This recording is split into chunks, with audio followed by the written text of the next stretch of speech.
आपको मुझे भेजना पता नहीं ख्याल रहा कि नहीं रहा, लेकिन कोई हफ्ता 10 दिन पहले मैंने अपने डीएन को ये इन्फॉर्मेशन भिजवा दी थी कि डीजी चेंज हो रहे हैं।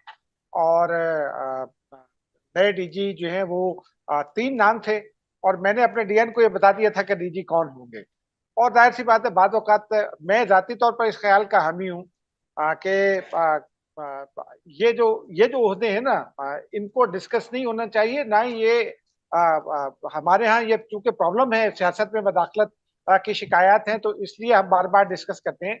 लेकिन मैं नहीं समझता कि आगे चलकर हमें अब अपनी राह को भी दुरुस्त कर लेना चाहिए। लेकिन ये मैं आपको बता दूं कि इनकी शोहरत बहुत अच्छी है फौज में। वो तो जनरल हर आसिफ अली की एडवोकेट। वो तो हर आने वाला जो अफसर होता है ना टॉप पे, नंबर 1 या नंबर 2, उसकी शोहरत तो बहुत अच्छी होती है। नहीं नहीं, प्रोफेशनल इनकी जरा सोल्जर होता डिफरेंट है, है। एनडीओ का कोर्स इनकी किया होता है, फॉरेन डिग्रीज ली होती है वगैरह नहीं नहीं, वगैरह। इनकी जरा डिफरेंट है। एक तो ये पिछले 2 साल से एडजुटेंट जनरल थे। एडजुटेंट जनरल जो है वो बड़ी इंपॉर्टेंट पोजीशन होती है, और उसमें बहुत सारी शिकायत भी हो सकती है, माली मामला होते हैं। तो किसी को कोई शिकायत एक तो इनसे नहीं है, उस हवाले से, डीलिंग के हवाले से। लेकिन ये यूं समझ लीजिए कि ये सख्त मिजाज आप अफसर कह लें। ये डिसिप्लिन के आदमी हैं। इनको जो अदारे का फैसला होगा उस पर अमल कैसे करना है वो इनकी मर्जी होगी, लेकिन अमल करेंगे ये, एक बात तो ये। दूसरा, ये आपको याद होगा 90s में जब गुलाम ईसा खान साहब का फड्डा पड़ा था नवाज शरीफ साहब से, और एक बार उन्होंने असेंबली तोड़ी थी और सुप्रीम कोर्ट ने बहाल कर दी थी, तो उसके बाद फिर बहाली के बाद जनरल काकड़ ने मीडिएट कराने की कोशिश की थी दोनों के दरमियान।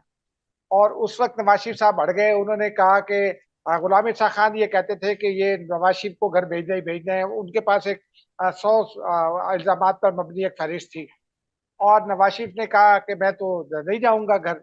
और चूंकि गुलाम ईसा खान के पास लेजिटिमेसी इसलिए नहीं थी कि सुप्रीम कोर्ट महीना पहले ही बहाल किया था सुप्रीम कोर्ट ने। नवाज शरीफ ने ये शर्त रखी कि अच्छा, अगर ये सिस्टम मेरे होते हुए सिस्टम नहीं चलेगा तो मैं उसी सूरत में इस्तीफा दूंगा जब गुलाम ईसा खान इस्तीफा दें। ये रिकॉर्ड की बात है। और हम सारा सारा दिन, सारी सारी रात ईवान सदर के सामने खड़े होते थे, या हम 5-6 जर्नलिस्ट होते थे, या इर्द गिर्द सुअर फिर रहे होते थे, और हम छोटे पकड़ के खड़े होते थे लाइट जला के कि हमें ये जंगली जानवर हमें कुछ कहे नहीं। बहुत वीरानी होती थी उस वक्त इस्लामाबाद में। तो मेरी और जनरल काकड़ के साथ जनरल जीएम मलिक आया करते थे। जनरल जीएम मलिक भी कोर कमांडर रावलपिंडी थे, लेफ्टिनेंट जनरल थे, तो ये उनके साहबजादे हैं। जनरल जीएम मलिक उसमें जो उस वक्त फिर नून लीग के लोगों ने बताया, दरोग बरगर्दन रावी, कि नवाज शरीफ साहब ने रिजाइन लिख दिया, गुलाम ईसा खान साहब ने भी रिजाइन लिख दिया। गुलाम ईसा खान साहब ने एक दिन बाद की तारीख रखी, नवाज शरीफ साहब ने उसी रोज की तारीख रखी। यही तय था, क्योंकि उनको असेंबली तोड़नी जी थी जी। नवाज शरीफ की एडवाइस लेकर। तो उन्होंने, नवाज शरीफ साहब जब इस्तीफा दे दिया और उसके बाद वो खड़े हुए और गुस्से में कुछ बोले, तो जनरल जीएम मलिक ने बकौल नून लीगी लोगों के, कि उन्होंने कहा कि mister Nawaz Sharif, you are no more prime minister, बैठ जाए चुप करके। ठीक है, तो वो उनके साहबजादे हैं ये जनरल आसिम मलिक। और इस वक्त जो जो जो टॉप ब्रांच है, उसमें से जो 2-3 लोग हैं जो आर्मी चीफ के बहुत ही क्लोज कॉन्फिडेंट समझे जाते हैं, उनमें हैं। और इसी वजह से मेरी इतला ये है, और मेरा एनालिसिस भी है कि नून लीग इनको नहीं चाह रही थी इनको लगाना। लेकिन जाहिर सी बात है कि जब दुल्हन वही जो पियामन भाई, तो जब समरी आ गई और सिफारिश आ गई, रिकमेंडेशन आ गई कि इनको लगा दें, तो कोई चॉइस नहीं थी। तो फिर खामोशी से शहबाज शरीफ ने बड़े भाई की बात जो है वो सुनी। और आपको याद होगा, उनके जाने से पहले बहुत सारी एक तफसीली नशिस्त भी हुई थी, 2-3 नाम डिस्कस हुए थे। जनरल शाहिद इम्तियाज का नाम भी डिस्कस हो रहा था। जनरल शाहिद इम्तियाज भी आर्मी चीफ के काफी करीब हैं, लेकिन उनकी जरूरत शायद किसी और जगह पड़ेगी। तो इस वजह से फिर ये हो गए।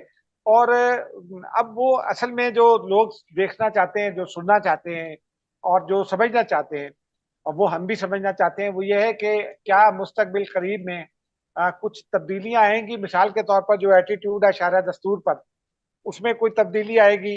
और शारा दस्तूर की आमने 2 इमारतों में, एक सड़क के इस पार है, एक सड़क के उस पार है, वहां कोई तब्दीली आएगी, ये आगे चलकर पता चलेगा। इसलिए कि जो इनके जिम्मे जो काम होगा वो ये अपनी टीम भी तश्कील देंगे यकीनी तौर पर। लेकिन उस टीम में मेरी इतला यह है कि एक साहब वही मौजूद रहेंगे। जो टीम है उनके पास, उसमें एक साहब वही वही मौजूद रहेंगे। वो है जनरल फैसल नसीर।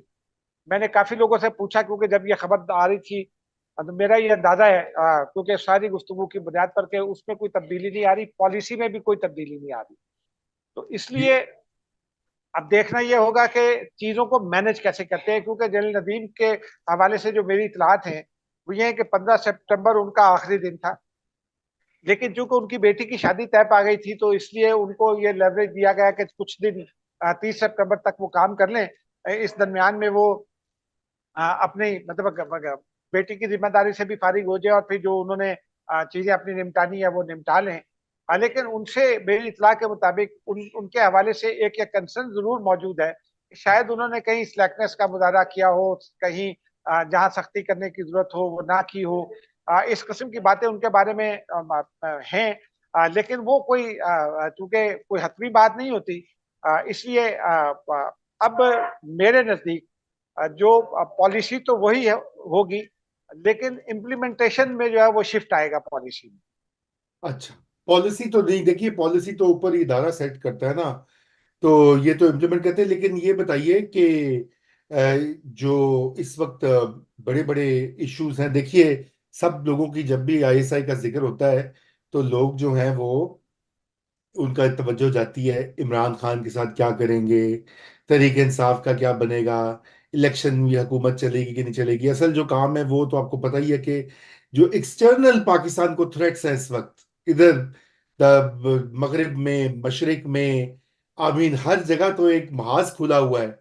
तो असल तो वो देखना पड़ेगा कि क्या ये नई वाली जो लीडरशिप है आईएसआई की, वो खुद इदारा जो है, इदारे के अंदर जो इदारा है वो उसको एक नई डायरेक्शन देगी कि नहीं देगी। बहरहाल ये तो वक्त ही बताएगा। लेकिन आप जो कह रहे थे कि शिफ्ट आएगा, तो क्या आएगा इजाज भाई? आप कह रहे हैं कि क्या आ मैं कह सकता रहा है? हूँ कि इम्प्लीमेंटेशन की जो पॉलिसी थी उसमें शिफ्ट आएगा। पहले ये था कि इम्प्लीमेंट अच्छा कर रहे हैं, आप ज्यादा जोर जबरदस्ती ना करें, चीजें इवॉल्व होने दें। अब मेरा ये ख्याल है कि knowing certain things about new DG, जो जब वो 30 सितंबर को लेंगे, वो कहते हैं कि बहुत स्ट्रिक्ट हैं, डिसिप्लिन के मामले में बड़े स्ट्रिक्ट हैं, जो जिम्मेदारी मिल गई उसको उन्होंने हर सूरत पूरा करना है। तो उनकी जो जिम्मेदारियां उनको असाइन हो जाएंगी, जैसे कि आपने भी कहा। और पॉलिसी अदारे की होती है, ये तो हम सब समझते हैं। लेकिन वो डिजायर रिजल्ट्स जो हैं वो उन्होंने हासिल करने हैं, और वो हासिल करके रहेंगे।